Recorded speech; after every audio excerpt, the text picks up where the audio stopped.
नमस्कार दोस्तों, स्वागत है आप सभी का इस कार्यक्रम में जिसका नाम है गानों की सप्रसंग व्याख्या। इस कार्यक्रम में मैं अपने कुछ पसंदीदा गानों की पंक्तियां लेकर उनकी सप्रसंग व्याख्या करता हूं। आज का जो हमारा एपिसोड है ये हमारा दूसरा एपिसोड है और हम इसमें आज जिस गाने की सप्रसंग व्याख्या करेंगे उसका नाम है बदतमीज दिल। यह गाना मशहूर फिल्म ये जवानी है दीवानी का है। इसके बोल हैं पंडित श्री अमिताभ भट्टाचार्य जी के और इसे गाया है श्री बेनी दयाल जी ने। आपको ये गाना बहुत ही आसानी से YouTube पर मिल जाएगा। इस गाने के कुछ 11 करोड़ व्यूज हैं YouTube पर, लिंक मैं डिस्क्रिप्शन में डाल दूंगा, आप वहां से भी सुन सकते हैं। देखिए दोस्तों, इससे पहले कि हम अपने इस गाने की सप्रसंग व्याख्या शुरू करें, हम एक बात पर ध्यान देना चाहेंगे कि पंडित भट्टाचार्य जी ने इस गाने में अपने कुछ बचपन के किस्सों और अपनी कुछ कहानियों के बारे में लिखा है। तो उसी बात को ध्यान में रखते हुए चलिए शुरू करते हैं आज की व्याख्या। तो पहला प्रसंग जिसकी आज हम व्याख्या करेंगे वो कुछ इस प्रकार है।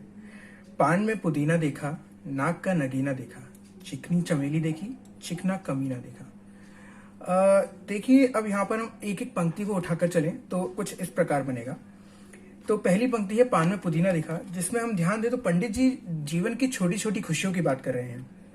तो यहाँ पर पंडित जी एक किस्सा सुना रहे हैं कि जब वो बचपन में पान खाने पनवाड़ी की दुकान पर जाते थे तो वो पनवाड़ी उन्हें पुदीना डालकर देता था, क्योंकि उसे पता था कि पंडित जी को कब्ज है, कब्ज यानी कॉन्स्टिपेशन है। देखिए, तो पंडित जी कहना चाहते हैं कि ये छोटी छोटी जो खुशियां हैं, जो हमारे छोटी छोटी फिक्र करने वाले जो लोग हैं, हमें उनके बारे में सोचना चाहिए और ऐसे लोगों के साथ ही रहना चाहिए जिन्हें हमारी फिक्र है, जैसे उस पनवाड़ी को उनकी थी। तो अगली पंक्ति है नाक का नगीना देखा। तो यहाँ पर पंडित जी जब पान खाकर आगे बढ़े तो उन्होंने देखा कि एक कन्या उनकी ओर आ रही है। ध्यान देने वाली बात यह है कि पंडित जी ने उस कन्या की काया को नहीं देखा, उनका ध्यान उसकी नाक में जो हुई एक नोज रिंग यानी नथ थी उस पर गया। तो यहाँ पर पंडित जी बताना चाहते हैं कि इंसान की खूबसूरती सिर्फ उसके आंखों में या उसके शरीर या उसकी काया में नहीं होती है। इंसान की खूबसूरती उसकी नाक की नथ में भी हो सकती है, जिस पर हमारे पंडित जी का ध्यान जा रहा था।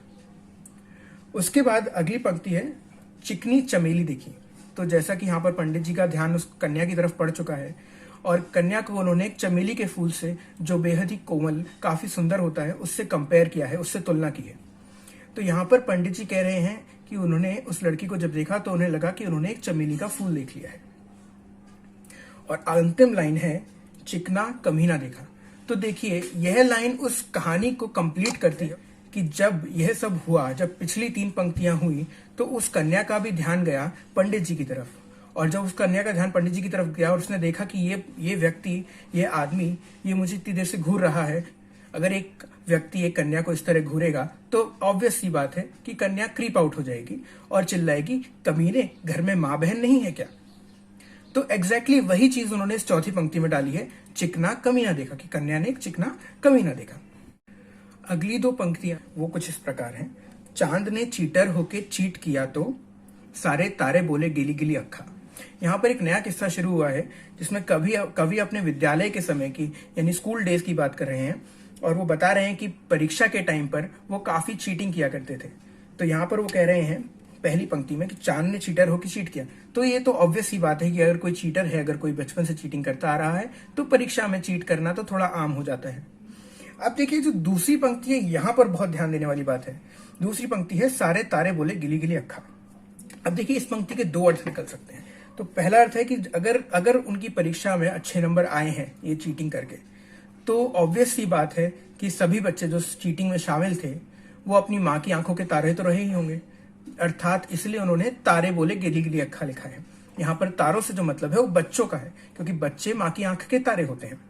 तो यहाँ पर कवि कह रहे हैं कि जब सब लोग सक्सेसफुली चीटिंग करके पास हो गए तो सारे बच्चे मौज मनाने लगे, खुश होने लगे और गिली गिली अक्खा गाने लगे, जो किशोर कुमार जी का काफी अच्छा फेमस सॉन्ग भी है, जिसे ट्रिब्यूट भी दिया गया है। यहाँ पर दूसरा अर्थ जो निकल सकता है वो यह निकलता है, चीटिंग करते करते अध्यापक ने उन्हें पकड़ लिया। तो उस केस में क्या होगा कि चीटिंग करने की वजह से अध्यापक ने उनकी बहुत पिटाई लगाई होगी, और पिटाई लगाने पर इंसान को क्या दिखते हैं? तारे। तो हो सकता है कभी यहाँ पर दूसरी सिचुएशन की बात कर रहे हो कि सारे तारे बोले गिली गिली अक्खा, क्योंकि उन्हें दिन में सारे तारे दिख गए जब उनकी ठुकाई लगी, पिटाई लगी। हम अगले प्रसंग पे बढ़े उससे पहले मेरे पिछली वीडियो के कमेंट्स में कुछ लोगों ने कहा था कि वीडियो में मसाला कम है, तो उसी बात को ध्यान में रखते हुए मैं आज अपने साथ मसाला लाया हूं। जी हाँ, ये गरम मसाला है, काफी जोर का लगता है, तो मुझे उम्मीद है कि आप सभी को ये पसंद आएगा। तो थोड़ा मसाला हम डाल देते हैं स्क्रिप्ट में, हो सकता है अब शायद मजा आने लग जाए। तो अगला प्रसंग कुछ इस प्रकार है। मेरी बात तेरी बात, ज्यादा बातें बुरी बात, थाली में कटोरा लेके आलू भात मूली भात। यहाँ पर पंडित जी का भाव समझें, जो पिछले 2 प्रसंग में उन्होंने जो बातें की थी छोटी छोटी खुशियों की, यहाँ पर उन्होंने इस भाव को पूरा बदलकर सांसारिक मोहमाया के ऊपर मोड़ दिया है। वो कहना चाहते हैं कि जो संसार में मोहमाया है, जो हम एक दूसरे से इतनी बातें करते हैं, एक दूसरे के बारे में इतना सोचते हैं, यह सब हमें त्याग देना चाहिए। इस सब का कोई मतलब नहीं है। मतलब हम सब, आप और मैं, बस एक दूसरे की थाली में देखते रहते हैं कि किसकी थाली में है आलू भात और किसकी थाली में है मूली भात। देखिए हो क्या रहा है कि Pandit ji has taken this to another level. This is not about you and me any more. आप समझिए इस बात को। This is not about you and me, this is about the cosmos and the existence of human kind. Pandit ji की बातों में आकर मैं इधर उधर निकल जाता हूं। तो चलिए अगले प्रसंग पर चलते हैं, जो है चौथा प्रसंग और आखिरी प्रसंग आज का। वो है, मेरे पीछे किसी ने रिपीट किया तो साला मैंने तेरे मुंह पे मारा मुक्का।